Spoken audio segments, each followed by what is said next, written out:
Hi friends, happy Deepavali. വളരെ സന്തോഷകരമായിട്ടുള്ള ഒരു ദീപാവലി എല്ലാവർക്കും ആശംസിക്കുന്നു. ഞാൻ വീക്കെൻഡ് എപ്പിസോഡുകളിലാണ് സാധാരണഗതിയിൽ നമ്മൾ ഇങ്ങനെ ഡയറക്റ്റ് വരാറുള്ളത് കേട്ടോ, വീഡിയോ വരാറുള്ളത്. പക്ഷേ ഇന്നലെ എനിക്ക് എന്തോ മൈൻഡ് അത്രയ്ക്ക് ഇഷ്ടമായില്ല. കാരണം എപ്പിസോഡുകൾ സാറ്റർഡേയും സൺഡേയും ഉള്ള എപ്പിസോഡുകൾ നമുക്ക് അങ്ങോട്ട് അംഗീകരിക്കാൻ പറ്റാത്ത രീതിയിലായിരുന്നു. ഒരു കാര്യമില്ലാതെ ലാലേട്ടനും ബിഗ് ബോസും ഗെയിം കളിക്കുകയാണ് എന്ന് പറഞ്ഞാൽ ഒരു കാര്യമില്ലാത്ത ഒരു മോശം ഗെയിമാണ് കളിക്കുന്നത്. എല്ലാവരെയും ഒരുപോലെ തന്നെ ഗെയിം, എല്ലാവരോടും ഒരുപോലെയുള്ള ഗെയിം കളിച്ചാൽ നമുക്ക് കുഴപ്പമില്ല. അപ്പോൾ അകത്തും പുറത്തും നമുക്ക് എന്തൊക്കെയാണ് ഇന്ന് എപ്പിസോഡ് റിവ്യൂവും അതുപോലെ അകത്തും പുറത്തും നടക്കുന്ന ഗെയിമുകളെ കുറിച്ചും എല്ലാം ഒന്ന് നമുക്കൊന്ന് വിശകലനം ചെയ്യാം. അതിനു മുമ്പായിട്ട് നിങ്ങൾ ചാനൽ ഒന്ന് സബ്സ്ക്രൈബ് ചെയ്തിട്ട് കാണുക. അതുപോലെ വീഡിയോ ഇഷ്ടപ്പെട്ട ലൈക്ക് ചെയ്യുക. നിങ്ങളുടെ അഭിപ്രായങ്ങൾ അത് നെഗറ്റീവായാലും പോസിറ്റീവായാലും എല്ലാവരും അഭിപ്രായങ്ങൾ അറിയിക്കുക കേട്ടോ. അപ്പോൾ നമുക്ക് എപ്പിസോഡ് റിവ്യൂ പറയുന്നതിന് മുമ്പ് അകത്തും പുറത്തുമുള്ള കളികളെ കുറിച്ച് നമുക്കൊന്ന് പറയാം. നമ്മൾ കഴിഞ്ഞ ആഴ്ചയിൽ നമ്മൾ കണ്ട കാര്യം എന്ന് പറഞ്ഞാൽ തരികിട സാബു, അതുപോലെ തന്നെ സീക്രട്ട് ഏജന്റ്, സിജോ ടോക്സിന്റെ സിജോ ആരാ നമുക്കറിയാലോ, ലവായ് ലീഡിങ് കൊണ്ട്. അത് ഞാൻ അതിനെക്കുറിച്ച് സംസാരിക്കാം.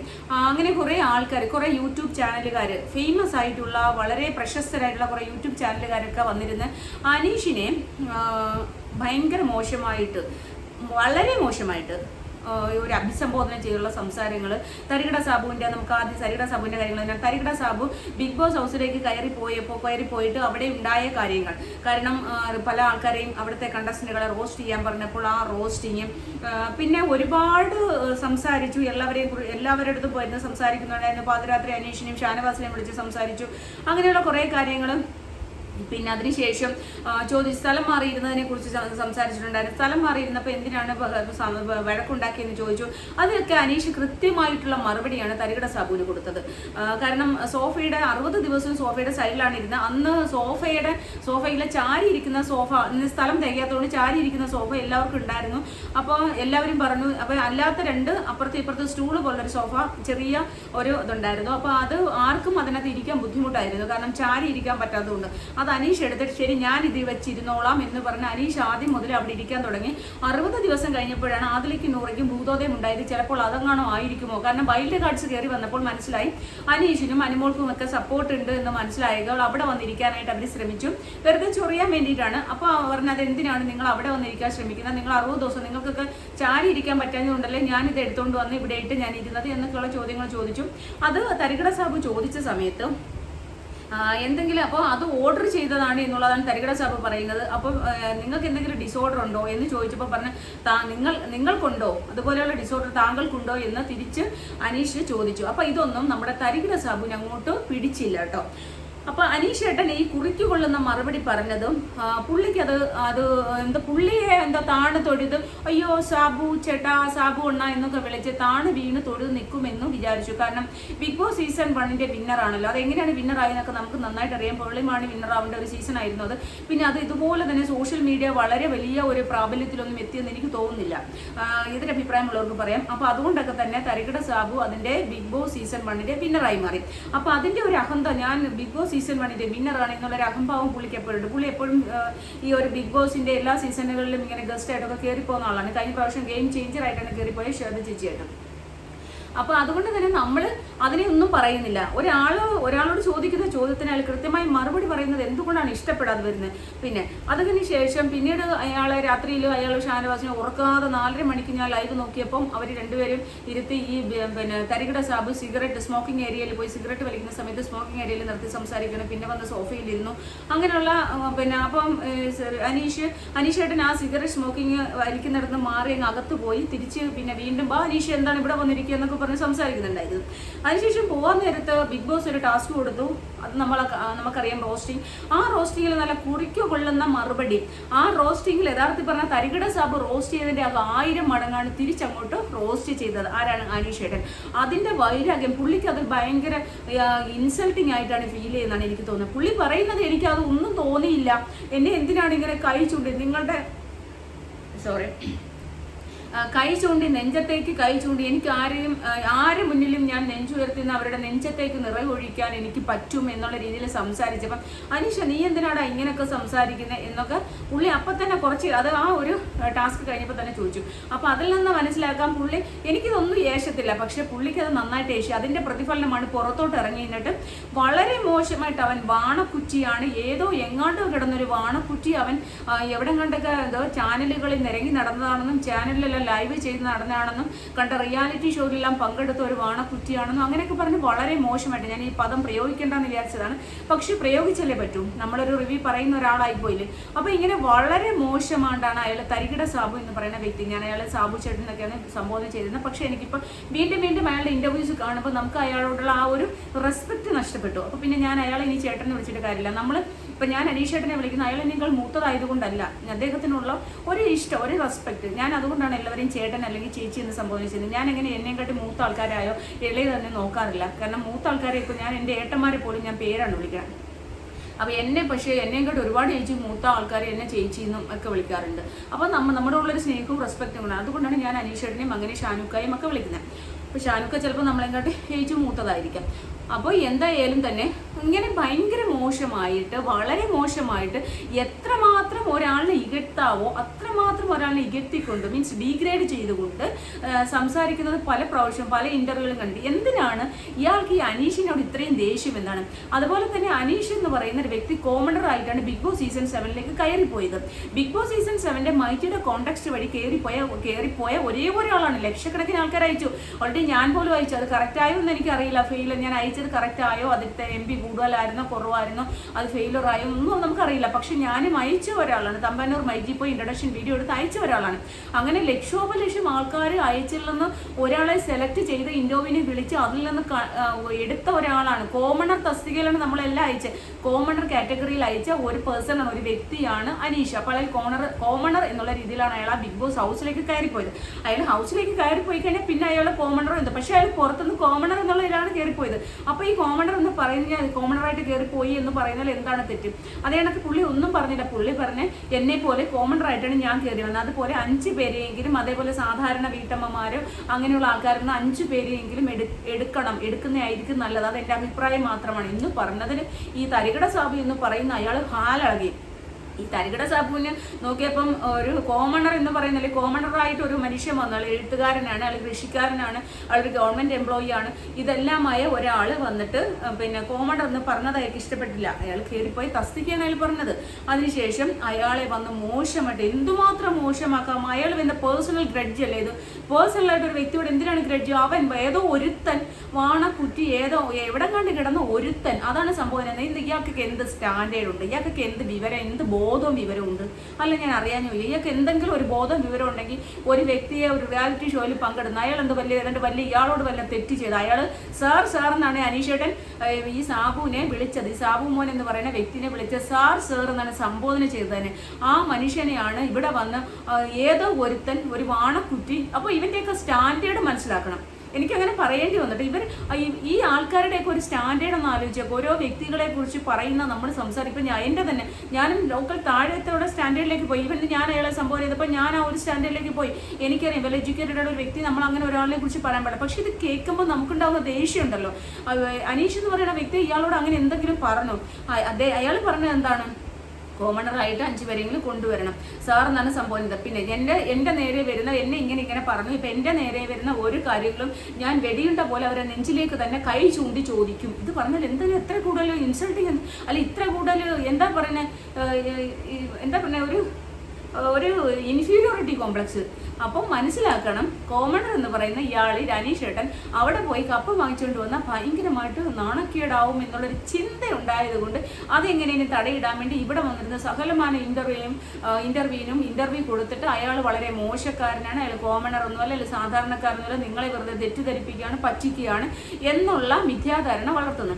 അതിനുശേഷം പിന്നീട് കുറേ എണ്ണം ഉണ്ട്, കുറേ യൂട്യൂബുകാരെല്ലാം ഒരുപാട് അനീഷിനെ ഡിഗ്രേഡ് ചെയ്യാൻ നോക്കി. പക്ഷെ ഇപ്പം നടക്കാത്തതുകൊണ്ട് ഇപ്പോൾ കുറേ അങ്ങ് വാ മൂടി വെച്ചിരിക്കുകയാണ്. അതിലൊരു സായി കണ്ണൻ, ഈ സീക്രട്ട് ഏജന്റ് സായി കണ്ണൻ പോയിട്ട് എന്താണ് അവിടെ കാണിച്ചതെന്നറിയാം? വെറും വാഴയായിട്ട് അവിടെ പോയി നിന്ന്, അല്ലാണ്ട് എന്ത് ഗെയിമാണ് അവിടെ കളിച്ചത്? വെറും വാഴയായിട്ട് പോയി നിന്ന ഒരാളാണ് മറ്റേ ആളിനെ കുറ്റം പറയുന്നത്. ഇത്രയും കണ്ടന്റ് കൊടുത്ത് ഇത്രയും ദിവസമായിട്ട് കോമണറായിട്ട് അകത്തേക്ക് പോയി ഇത്ര നാൾ 78ാമത്തെ ദിവസമാണ് ഇന്ന് കളിച്ച് നിൽക്കുന്ന ആളിനെ കുറ്റം പറയാൻ, നമുക്കതിന് കുറ്റം പറയാനെങ്കിലും ഒരു യോഗ്യത ഉണ്ടാവണം. അത് കഴിഞ്ഞ സിജോ ഇല്ല, റോക്കിയുടെ ഇടിയും വാങ്ങിച്ച് പല്ലും പോയി, പിന്നെ എന്താ അടി കൊണ്ട് പല്ലും പൊഴിഞ്ഞിട്ട് പിന്നെ ഒരു മാസം കഴിഞ്ഞ് തിരിച്ചു വന്ന് കയറി ഞാൻ ദേ കൊടുങ്കാറ്റാണെന്ന് പറഞ്ഞിട്ട് ഒരു തീപ്പെട്ടി കമ്പ് പോലും ഉരയ്ക്കാൻ ശക്തിയില്ലാതെ അവിടെ വാഴ പോലെ നിന്ന ഒരാളാണ് വീണ്ടും വന്ന് കുറ്റം പറയുന്നത്, അനുമോളെ കുറ്റം പറയുന്നത്. അത് അനുമോളെ അങ്ങ് ഡീഗ്രേഡ് ചെയ്യുക, അങ്ങേയറ്റം വരെ ഡീഗ്രേഡ് ചെയ്യുക.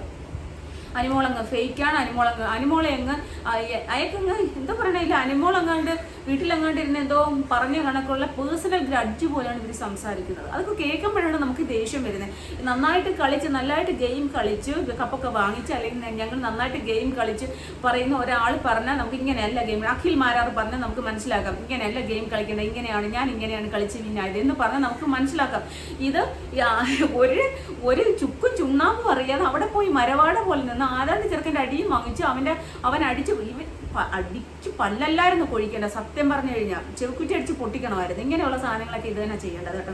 ഇനി ഇപ്പം ഞാൻ കലാപാഹ്വാനം ചെയ്തൊന്നും വിചാരിക്കേണ്ട. കാരണം ഇതൊക്കെ കേൾക്കുമ്പോൾ നമുക്ക് അങ്ങനെ ഒരു പെങ്കൊച്ചിനെ വേറെ ആണുങ്ങളെ ഇപ്പം അനീഷിനെ വലിച്ചീറി നമ്മൾ ഈ പറയുന്നത് ആമ്പിള്ളേരെ പോയി വലിച്ചീറി, ഈ പെങ്കൊച്ചിൻ്റെയൊക്കെ തൊളയിലോട്ട് കയറി അതിനെയൊക്കെ വലിച്ചീറാൻ പോകുന്നത് എന്തിനാ ഈ സിജോ ഒക്കെ?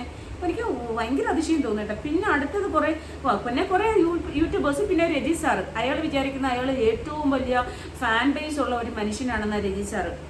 ഡോക്ടർ റോബിൻ രാധാകൃഷ്ണൻ ഇറങ്ങി വന്ന സമയത്ത് അയ്യോ രജി സാറിനെ പോലെ എന്ന് പറഞ്ഞു.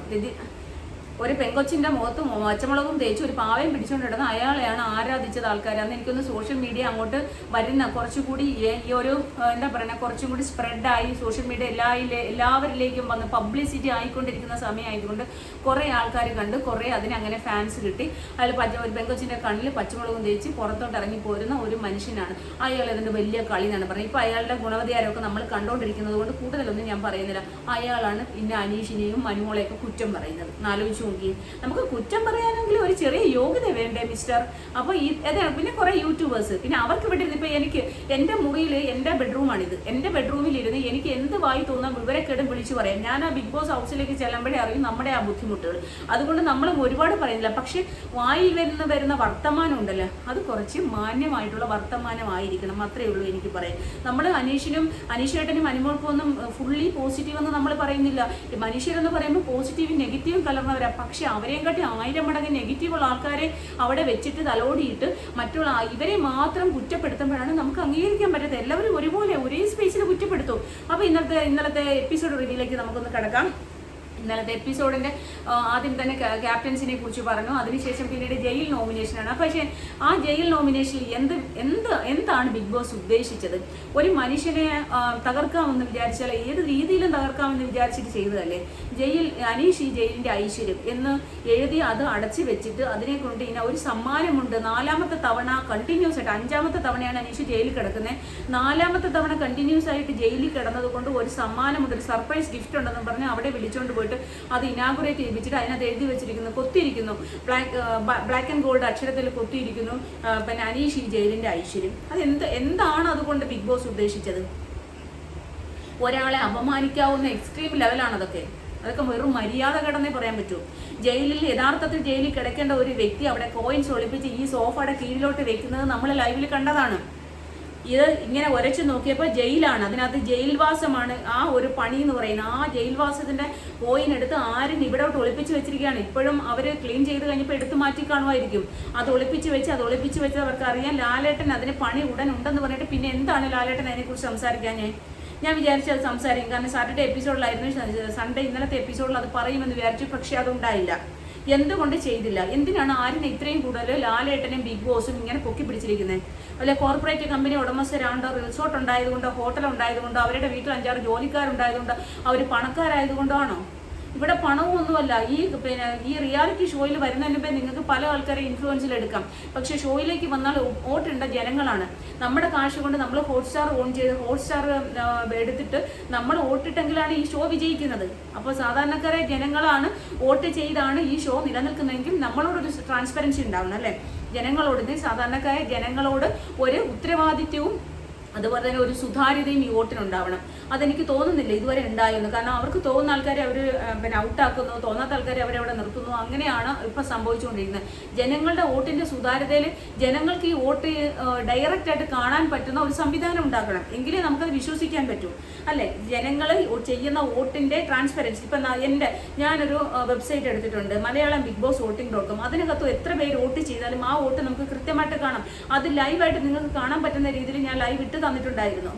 മനസ്സിലായില്ലേ? അപ്പം അതേപോലെ ട്രാൻസ്പെറൻസി ഇവർക്ക് ചെയ്യും. ഞങ്ങളെപ്പോലുള്ള ചെറിയ ആൾക്കാർക്ക് ഒരു വിലയും വിവരവും വിദ്യാഭ്യാസം ഉണ്ട്, അല്ലെ? ഒരു വിലയും വിവരവും ഇല്ലാത്ത ആൾക്കാർക്ക് ഇത് ചെയ്യാമെങ്കിൽ ഇത്ര വലിയ കോർപ്പറേറ്റ് കമ്പനിക്ക് എന്തുകൊണ്ട് ലൈവായിട്ട് ജനങ്ങൾക്ക് കാണാൻ വേണ്ടിയിട്ട് ഈ ലൈവിൽ ഇട്ടുകൂടാ വോട്ടിംഗ്? എല്ലാ ദിവസവും വൈകുന്നേരം അത്രയും സമയം വോട്ടിംഗ് ഇടണം. വോട്ടിംഗ് ഇടുമ്പോൾ നമുക്കറിയാം ആർക്കാണ് കൂടുതൽ കുറവെന്ന്. അതല്ലേ ചെയ്യേണ്ടത്. അത് ചെയ്യാതെ ഇവർക്ക് ഇഷ്ടപ്പെട്ടവരെ ഇവർ നിലനിർത്തുന്നു, ഇഷ്ടപ്പെടാത്തവർ പുറത്താക്കുന്നു. അപ്പം അതും എനിക്കൊരു ട്രാൻസ്പെറൻസി ആയിട്ട് തോന്നുന്നില്ല. പിന്നെ ഇന്നലെ എന്താണ് ജയിലിൻ്റെ പ്രശ്നം അനീഷിനോട് ചെയ്തത് വളരെ മോശമായ അനീതി എന്ന് എനിക്ക് പറയാൻ പറ്റും. വളരെ അപമാനമായിരുന്നു, വളരെ മോശമായിട്ടാണ്. അത് അപമാനിക്കലാണ്. ഒരു വ്യക്തിയെ പരമാവധി അപമാനിക്കാതിൻ്റെ മാക്സിമം അകത്തും പുറത്ത് ഇങ്ങനെ കുറേ ആൾക്കാർ, കരികിട സാബു, സീക്രട്ട് ഏജന്റ്, അതുപോലെ സിജോ ടോക്സ്, അതുപോലെ തന്നെ ഒലിവ് ക്രിയേഷൻസ്, കുറേ വേനലണ്ണൻ, അങ്ങനെ കുറേ ആൾക്കാരുണ്ടായിരുന്നു. ഇപ്പോൾ കുറച്ചൊക്കെ ഒതുങ്ങി ആൾക്കാർ കേട്ടോ, കുറച്ചൊക്കെ ഒതുങ്ങി. ഇങ്ങനെ ചാനലുകാരൊക്കെ കുറച്ചൊക്കെ ഒതുങ്ങിയിട്ടുണ്ട്. രാജി ടോക്സ്, രാജേട്ടൻ, അപ്പോൾ ഇങ്ങനെയുള്ള കുറേ ആൾക്കാരുണ്ടായിരുന്നു. അപ്പോൾ അതിന് പിന്നെ അനിമോള്, ഇന്നലെ അനിമോള് ഈ സാറ്റർഡേ എപ്പിസോഡിൽ അനിമോളെ മോശമായിട്ട് പരമാവധി റാഗ് ചെയ്യുന്ന രീതിയിൽ വലിച്ചു കീറുമായിരുന്നു ലാലേട്ടൻ. ഒരു പെൺകുട്ടിയോട് കാണിച്ച കുറേ ക്രൂരതകളുണ്ട്. അവൾ ബസ്സിൽ നിൽക്കുന്ന പോലെ എന്ന് പറഞ്ഞാൽ ബസ്സിൽ ഇങ്ങനെ കൈ പിടിച്ച് നിൽക്കുന്ന പോലെ എന്നുള്ളതായിരിക്കും ഉദ്ദേശിച്ചത്. പക്ഷേ ശരി, അത് അവളെ ഭാഗത്തുനിന്ന് തെറ്റുണ്ടായി, നമുക്ക് പറയാം തെറ്റുണ്ടായി, അങ്ങനെ എൻ്റെ ദേഹത്ത് വന്ന് ചാരണ്ടായി എന്ന് പറഞ്ഞാൽ ശരി, അവൾക്ക് താല്പര്യമില്ല, അവൾക്ക് മാറിപ്പോകാമായിരുന്നു. അതവിടെ ആനിമോൾക്ക് പറ്റിയ ഒരു ചെറിയ തെറ്റ് തന്നെയാണ്. പക്ഷെ അത് കഴിഞ്ഞിട്ട് അവളുടെ പുറത്തോട്ട് കിടക്കുവാണ്. പുറത്തോട്ട് കിടന്നതിന് ശേഷം അവളുടെ ആ ഒരു മെഷീൻ്റെ പുറത്ത് വന്ന് ഇടിച്ചിട്ട് പിന്നെ മൂക്ക് പൊട്ടിയിട്ട് ബ്ലഡ് വരുന്നു, മാറുന്ന് വിളിച്ചു പോകുന്നു. എന്നിട്ടും അക്ബർ മാറാൻ തയ്യാറായില്ല. ഇതൊരു വ്യക്തി പറയുമ്പോൾ പിന്നെ അത് വേറൊരത്തിനിരുന്ന് ഈ കഷ്ടപ്പെട്ട് എടുത്ത പാവ ഈ പലാസയുടെ അകത്തോട് ഇടുക. അപ്പോൾ ഒരുത്തൻ അടിയിൽ കൂടെ വന്ന് അത് നൂന്ന് എടുക്കുക എന്ന് പറയുമ്പോൾ ഒരു വ്യക്തി ചെയ്യുന്ന അവർ കഷ്ടപ്പെട്ട് ബുദ്ധിമുട്ട് ഒരു പാവേനെ നേടുമല്ലേ? അപ്പോൾ സ്വാഭാവികമായിട്ട് അവർക്ക് ഇമോഷൻസ് വരത്തില്ലേ? അപ്പോൾ ലാലേട്ടനെ ചോദിച്ചുകൂടെ അതെന്തിനാണ് നിവിൻ അങ്ങനെ ചെയ്തത്? നിവിനെ സ്വന്തമായിട്ട് പാവ എടുത്തുകൂടെ? വേറൊരാൾ എടുക്കുന്ന പാവയാണ് നിവിൻ മോഷ്ടിക്കുന്ന. അങ്ങനെ എന്തിനാണ് അടിച്ചു മാറ്റുന്നത്? അതോ അവരുടെ ശരീരത്തിനുള്ളിൽ എന്തിനാണ് അടിച്ചു മാറ്റുന്നത്? ശരീരത്തിനുള്ളിൽ നിന്നല്ല അടിച്ചു മാറ്റുന്നത്. എന്തൊരു മോശമാണ്. അപ്പോൾ ഇതൊന്നും ചോദിക്കാതെ ലാലേട്ടൻ അങ്ങനെ ചെയ്തോ, ഇങ്ങനെ ചെയ്തോ, ചിരിച്ചു കളയുന്നു. അതുപോലെ അക്ബർ പറഞ്ഞപ്പോൾ എന്താണ് അനിമോൾ അങ്ങനെ ചെയ്തത്, എന്താണ് അനിമോൾ ഇങ്ങനെ നിങ്ങൾ മോശം പറഞ്ഞത് എന്ന് ചോദിക്കുന്ന കേട്ടു. അല്ലാണ്ട് ആ പെണ്ണിൻ്റെ ഒരു പെൺകൊച്ചല്ലേ നിങ്ങൾ, അതനുസരിച്ച് തിരിച്ച് ഇപ്പുറത്ത് പിന്നെ ആദ്യം ഇപ്പുറത്ത് നമ്മുടെ അനീഷേട്ടൻ നിന്നല്ലോ. ആദ്യം ഫ്രണ്ടിൽ അനിമോൾ നിന്നു, അതിന് താഴെ നൂറ നിന്നു, അതിനിപ്പുറത്ത് ആദില നിന്നു.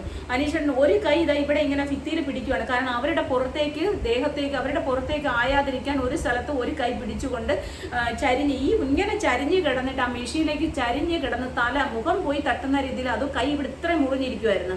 ആ ചരിഞ്ഞ് കിടന്ന ആ മനുഷ്യനാണ് അങ്ങനെയാണ് എടുത്തത്. എന്നിട്ട് ആ മുറിഞ്ഞ കൈ ഇങ്ങനെ ബെൽറ്റ് ഇങ്ങനെ ഓടിക്കൊണ്ടിരിക്കുക, ഈ മുറിവിൽ ഇങ്ങനെ ഒരേയും തോറും നീറ്റലുണ്ട്. അതിൻ്റെ ഇടയ്ക്ക് ആ കൈയിൽ നിന്ന് എടുത്ത പാവ വലിച്ചെടുത്തപ്പോഴാണ് അക്ബറിനെ ആ വിരലിൽ കടിച്ചത്.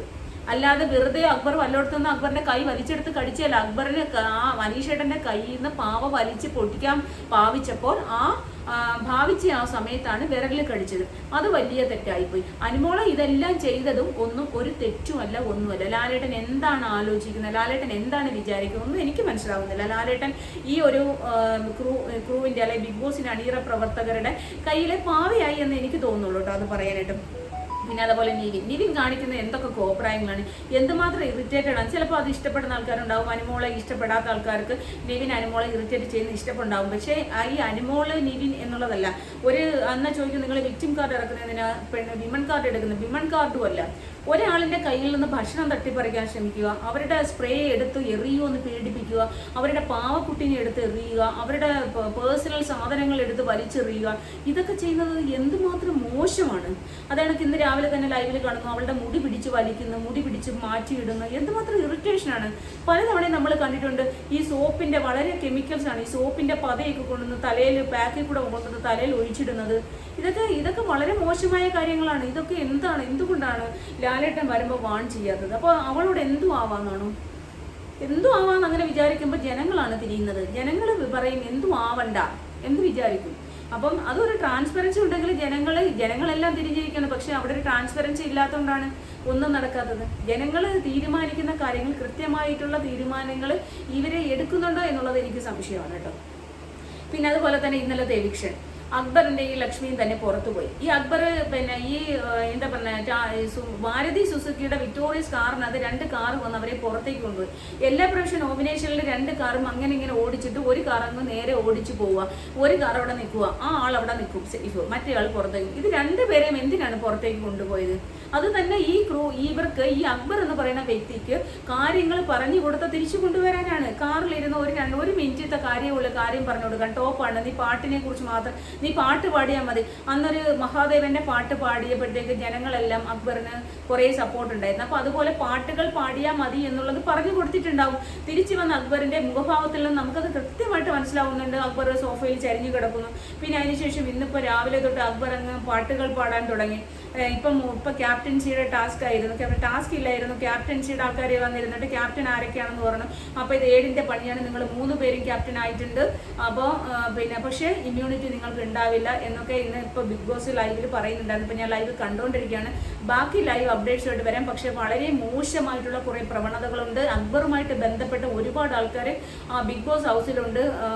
എന്താ പറയണേ, അതിന്റെ ഷോ ഡയറക്ടർ ഉൾപ്പെടെയുള്ള ആൾക്കാരുമായിട്ട് അക്ബറിന് വളരെ അടുത്ത ബന്ധമുണ്ട്. അതൊക്കെ തന്നെയാണ് ഈ ഒരു ഷോയിൽ അക്ബറിനെ വൈറ്റ് വാഷ് അടിക്കാൻ, വെള്ള പൂശാൻ വേണ്ടി ഇവർ മാക്സിമം ശ്രമിക്കുന്നുണ്ട്. അക്ബറിന്റെ വായിൽ നിന്ന് വരുന്ന ചീഞ്ഞ വർത്തമാനവും കക്കൂസ് സംസാരങ്ങളും അവർ മാക്സിമം ഇനി ഒഴിവാക്കിക്കാൻ ശ്രമിക്കുന്നുണ്ടാവും. കാരണം ഇനി പാട്ടൊക്കെ പാടി ജനങ്ങൾ ഈ 10-20 ദിവസമുള്ള ജനങ്ങളെ കയ്യിലെടുക്കാൻ, ജനങ്ങളെ തെറ്റിദ്ധരിപ്പിച്ച് നല്ലവനാണ് എന്നൊക്കെ തെറ്റിദ്ധരിപ്പിക്കാം എന്നൊക്കെ വിചാരിക്കുന്നുണ്ടാവും. എന്തായാലും ഈ അക്ബറിന്റെ